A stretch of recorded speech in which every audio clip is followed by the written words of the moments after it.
Happy 2021, Virgo. I've brought out, this time I have brought out my Tiana Lee McKillers, or McQuillers, I would say McKiller. Am I holding it the right way? She has researched and developed these Sibyl's Oraculum cards. They are based on the history of the Delphi Oracle and North African prophetesses, all being black African prophetesses. Anything depicting the Delphi Oracle as being European, white, is false. Adam and Eve was created to discredit the work and the legacy and the influence, the vast influence and power of these oracles, of these prophetesses. And I do believe that most of the Old Testament prophecies were taken from them and reassigned, reattributed. We could say reattributed, we could say stolen and plagiarized. And there's more to know about all cultures, all religions, all backgrounds. There's a book called Bible is from Arabia. That is another scholarly book that I own, and that can take us down that road. But Catalin Foisy did the artwork for this. It's based on Libyan, what do I want to say? Mosaics. So the colors are a little heavier, darker. Hopefully I've got this lit up well enough so that they look pretty enough, beautiful enough, because I really love them, but I do love the energy of them. And Tiana would like me to pull cards rather than have cards jump, but I'm going to kind of gently do it. There are 4 colors of cards. One is black, predominantly, black feathers, and that is the core issue. The copper are the projection cards of what you are fearing, rationalizing, justifying in your mind to miss out on what the core issue is, if that's a thing. I know for many of us we're not interested in actually rationalizing or justifying too much, but there might be something. And then the blue cards are the cool action cards, and the red cards are hot action cards. And I've brought out the moon in reverse. I've brought out the black and gold tarot, the Smith Waite, for clarifications. We won't do too much, and I'll avoid reading too much from the book because I know reading is a bit tedious, but oh, one flipped. Okay, questioning. Now this is a blue card, so it's an action card. Now questioning what? What else do we have? Okay, core issue. Accumulation. That has, I'm going to double check that one. What I like is that the meanings aren't always obvious. And another one just flipped. Another cool action card, optimism. So it might be just cool energy. We might not get a red card for you this time, Virgo. But we do need a copper one. No, we got another blue one. Submission. Interesting. Okay, that came through for Leo as well. If I don't get one flying, another core, Virgo, mysteries, then I am going to just pick. I'm going to pick a copper card, and I'm going to let it just, I don't normally pick, but I do trust. I do trust as much as any other way of getting a card.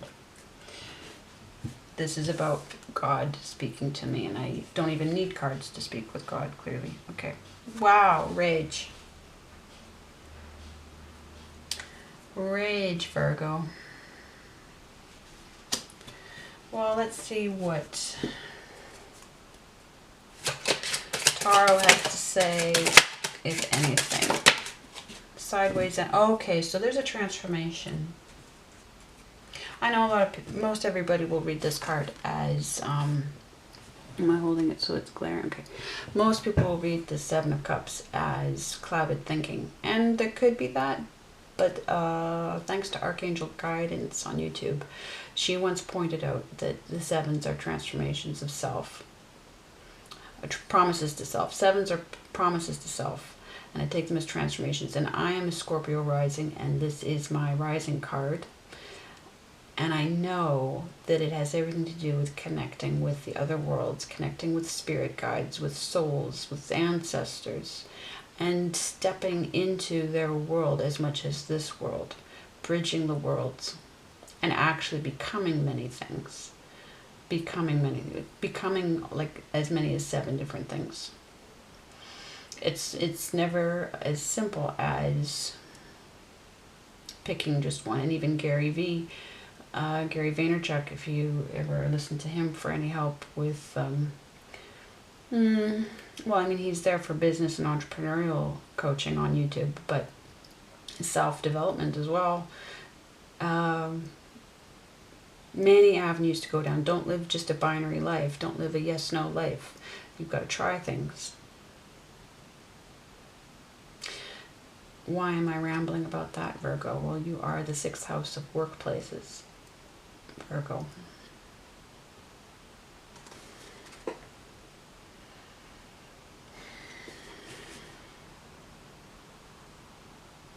But this is sideways energy, so a transformation's on hold. You're pausing. You're not sure. You're not sure about this commitment between worlds. Or you're angry because it's on hold. But what are they saying to do? It's all cool action. No wonder it's cool action, because there's rage.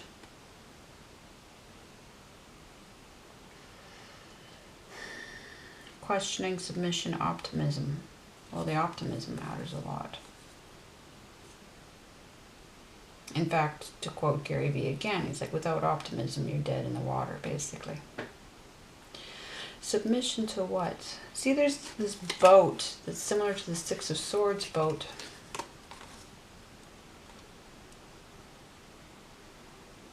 Your guides are trying to get you somewhere. Somewhere you need to go. And possibly what it took to get to that 7 has been very painful. When I read this out, Leo got this in a reading that didn't even record properly. But there's a key in between these 2 feathers. And the 2 feathers are the, 2 different directions you can go in. But the key is like a portal.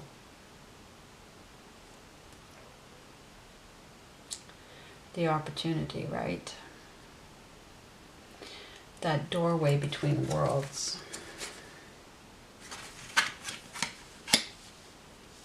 And certainly there's questioning energy in the 7 of Cups. I just had a huge conversation in a reading with somebody about this. And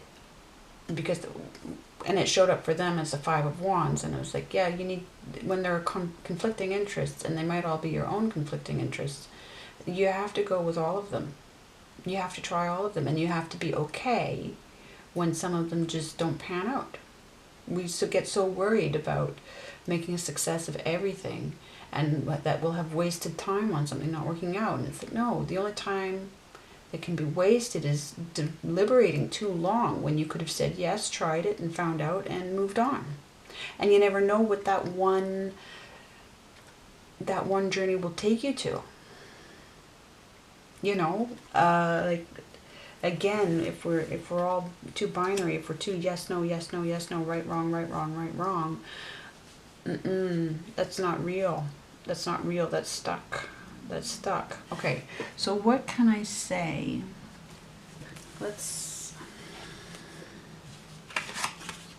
These are the two core issues together: accumulation and mysteries. Let's just get clarity on what accumulation is again. And I really think that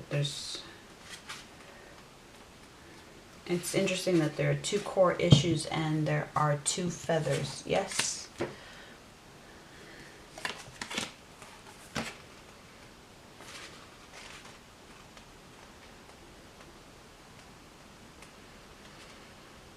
Oh, mysteries comes first in the book, so let's read mysteries first.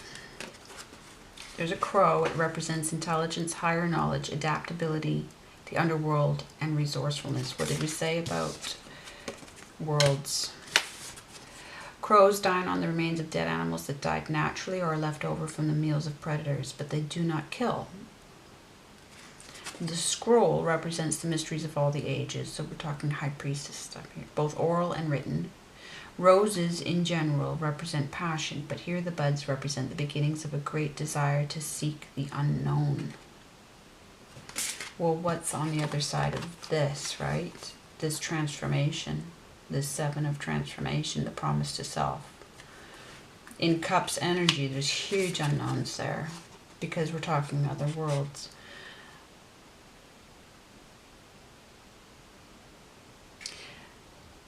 The 8 amphibian serpentine primordial goddesses of the ancient Kemetians,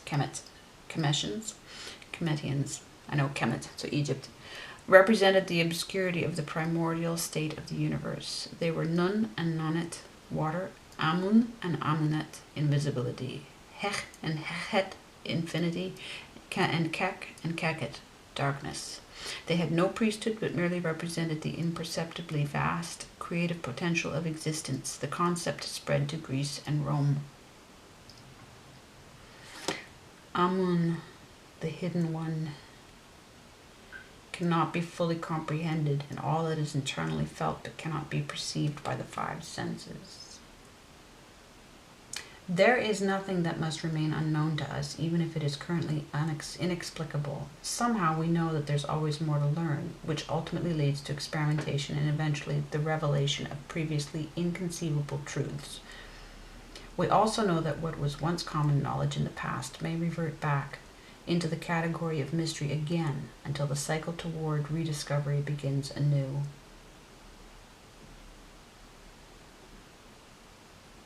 If there's something that I'm going to... the camera cut off. If you feel the light can only come through someone else, it's not the right time for you to receive the answers you're seeking. The reason being that even if you were gifted with an amazing insight that could change your life or the lives of others for the better, you'd probably deny its validity and end up back where you started, but with the additional burden of wondering if you were correct. However, if you really want to know, believe it's absolutely possible for you to know. It's possible for you to know, and you're ready to receive the answer. Then the 3rd step is to hold the question consistently in your heart and wait. So is that what the rage is about?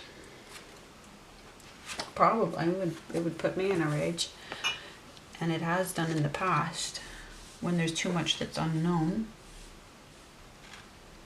And then we have that, we have that submission then, if there's waiting involved, or if there is absolutely the transformation that you've been holding off on. Oh, but I wanted to get to accumulation, that's right. And they wanted me to read mysteries first because we came across it in the book first. What do we need to know from the accumulation card?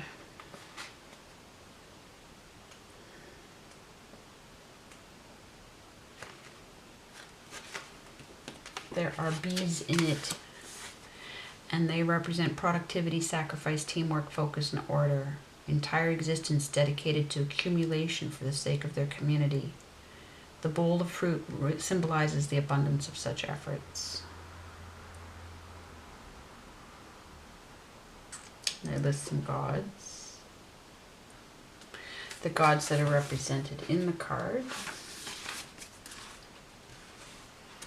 It's rare to meet a person who's absolutely content with what they have, because people often feel they could do more if they had more. In this scenario, the desire is healthy for a person's growth and development. However, if we want more without first using what we already possess, it leads to waste and greed. None need be reminded of the suffering caused by the inability to stop consuming more long after satisfaction has been achieved. Having a sense of abundance is a byproduct of recognition, appreciation, and giving. In other words, you must notice the bounty that surrounds you, appreciate it, and contribute to the well-being of others in any way you're able. Many of us become vexed and critical if we hear a wealthy person complaining about anything because we automatically associate accumulation with happiness, but contentment has little to do with actual quantity. The truth is, bottomless bucket types could be sitting upon heaps of gold coins, diamonds, rubies, emeralds, and sapphires, but still find a reason to sigh listlessly for just one more something. Just one more something.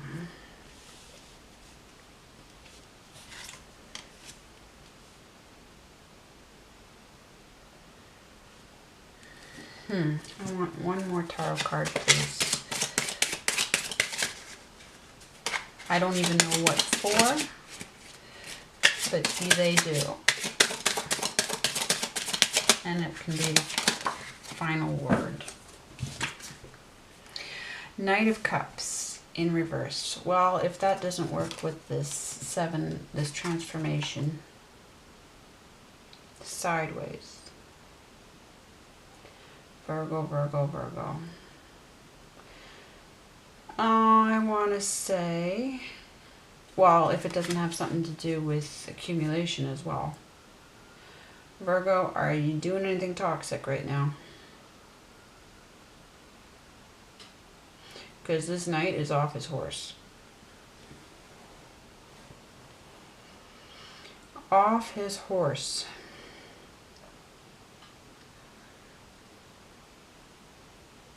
No wonder there's no transformation.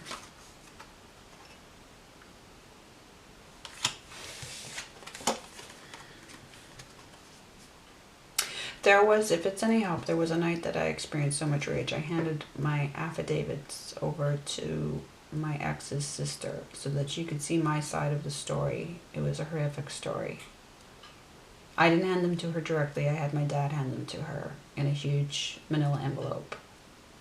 And she never said anything to me about them. She never got back to me, and that was...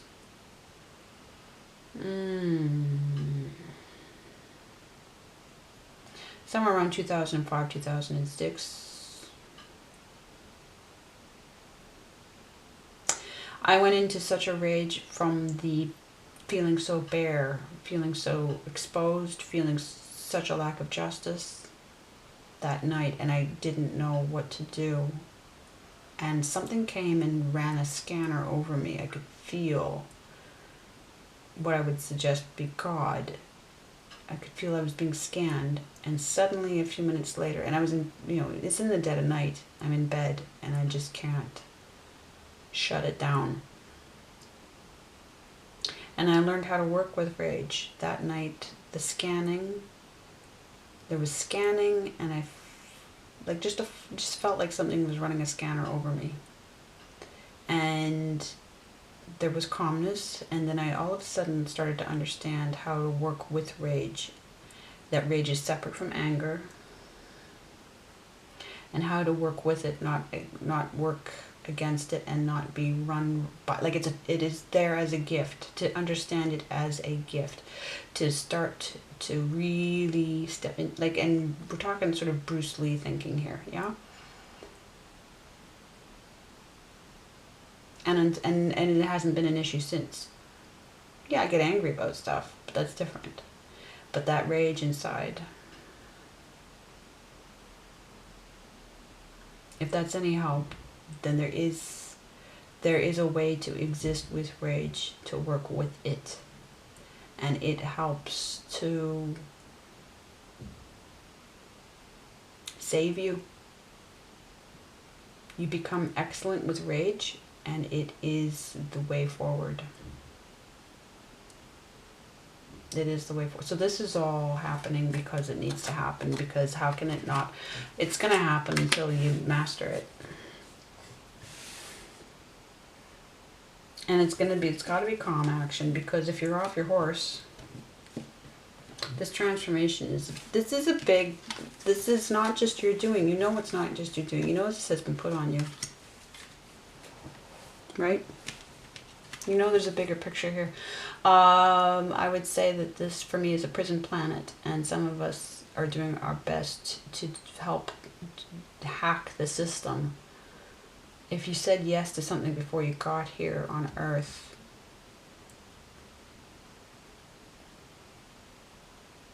I can't agree to suffering from any God for any other reason. Which is sort of a problematic statement in itself. I'm not saying enough, but everything else here,